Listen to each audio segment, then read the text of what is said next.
Magandang araw mga kaibigan. Ito, pag-usapan natin ang post ng ang balita ngayon 30 minutes ago. Tungkol sa kudita sa Senado, kumpirmado na. Ito, breaking.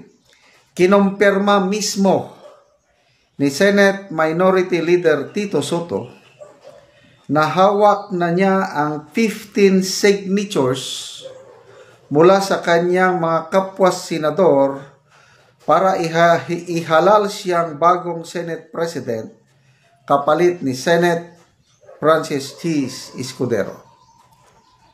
Kung tuluyang matuloy, ito ang ikalawang pagkakataon na mamumuno si Soto sa Senado matapos ang kanyang termino bilang Senate President noong 2018 hanggang 2022. Okay.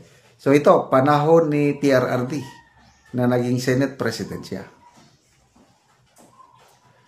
Okay. So, wala na. Kumpirmado na. Hindi na talaga mapipigilan. Siya na ang bagong Senate President. So, ang tanong, what's next? Anong mangyayari? Unahin natin dito sa flood control probe ng Blue Ribbon at saka yung impeachment, yung naka-archive. So, ang balita rin is dahil change of Senate leadership, change lahat ang mga chairman, wala na. Ang chairman ng Blue Ribbon Committee siguradong papalitan. So, out na si Senator Marcoleta. Ang balita, si Senator Ping Lacson ang papalit. So, kung siya ang ipapalit na Blue Ribbon Committee Chairman, to me, okay lang. Kasi, I don't know sa inyo, napatunayan naman ni Senator Ping Lacson ang kanyang katapatan pagdating sa transparency, sa accountability, yan, flood control project, anomaly na yan. Medyo nagkasagutan sila ni Senator Marcoleta tungkol nga dyan sa, parang hindi nagustuhan ni Senator Marcoleta yung nagsimula na ang Blue Ribbon Committee hearing, tapos nag-privilege speech pa si Senator Lacson. Parang nakikialam daw si Senator Lacson sa Blue Ribbon Committee hearing. So, yun, nagkano. So, kung si basta si Senator Lacson lang ang maging Blue Ribbon Committee, palagay ko tuloy pa rin yung flood control project. Flood control probe. Napakaganda na po yung simula. Kanina, ang Diskaya couple, nagsalita na sa pamamagitan ng sworn statement. Pinangalanan na ang 20 congressmen. Kabilang na sina Speaker Martin Romualdez and Saldico na tumatanggap di umano ng 25% galing sa mga kontraktor. So, hopefully, na kung matuloy man ang Senate change of Senate leadership, Blue Ribbon, tutuloy pa rin itong magandang nasimulan na ito. Okay? So, ano pa? Next, yung haka-haka lang ito. Post ni Teo Moreno. Anong mangyari doon sa impeachment case ni Pipi Sara na nai-archive?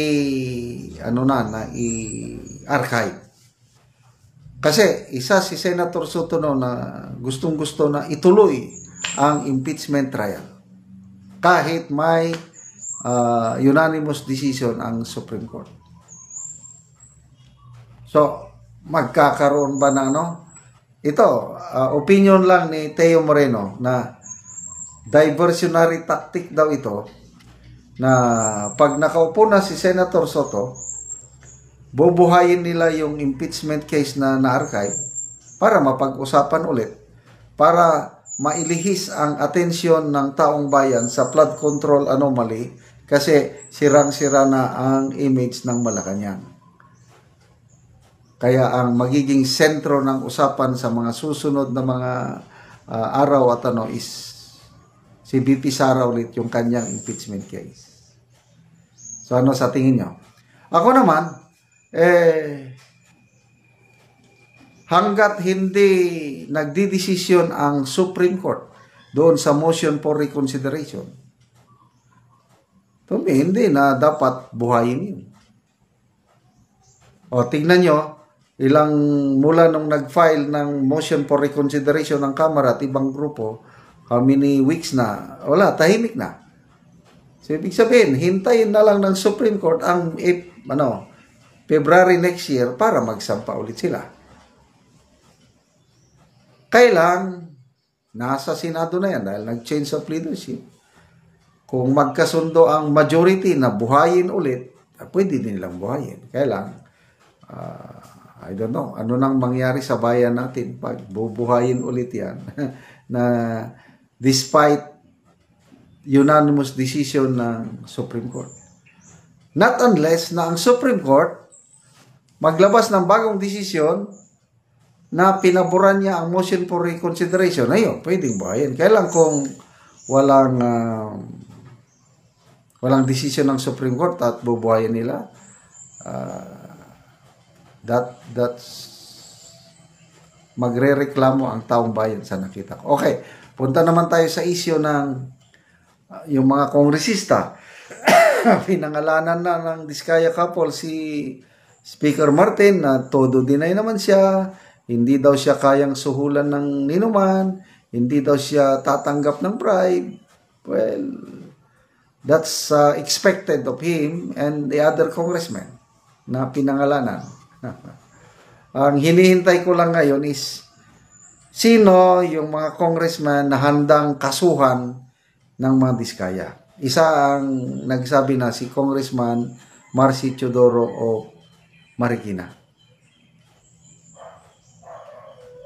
So to me, that's a good para ipakita na wala siyang kaso. So, nagtataka ako, mahaba-haba yung statement ni Speaker Martin Romualdez, dininay lang niya, kailang wala siyang statement na kakasuhan niya ang mga Diskaya. Bakit kaya? Anyway, nagtatanong lang. Okay mga kaibigan, salamat sa inyong pagsubaybay sa ating channel. Nakakatulong kayo na malaki sa Tribong Talandig ng Bukidnon dahil ang sweldo natin sa channel na ito, pagtulong natin sa tribo. Namimigay tayo ngayon ng mga libreng yero at pako sa tribo para makapagpatayo naman sila ng mas maayos na tirahan.